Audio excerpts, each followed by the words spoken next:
പോവല്ലേ? കത്ത് വായിച്ചിട്ട് പോവാം. From Gauri to the one who keep comparing themselves with others.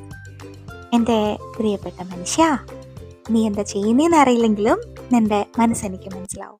ചെറുപ്പം മുതൽ പലരിൽ നിന്നും പലതരത്തില് താരതമ്യപ്പെടുത്തല്, ഈ കമ്പാരിസനെ കേട്ട് കേട്ട് മടുത്തതല്ലേ? അന്നൊക്കെ നീ ഒരുപാട് വിഷമിച്ചിട്ടില്ലേ?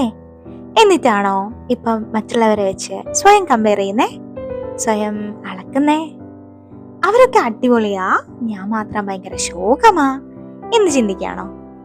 എന്നാലേ ഈ സൺറൈസ് നമ്മൾ കാണുന്നുണ്ട്, ആസ്വദിക്കുന്നുണ്ട്, അതുപോലെ മൂൺലൈറ്റും. രണ്ടും രണ്ട് രീതിക്ക് ഭംഗിയുള്ളതാണ് അല്ലേ? And both of it take its own time to shine. Hope you got it. So my dear sun and moon, ഇനി കമ്പയർ ചെയ്താ അടി കിട്ടും. വിത്ത് കുറേ ഇഷ്ടത്തോടെ ഗൗരി.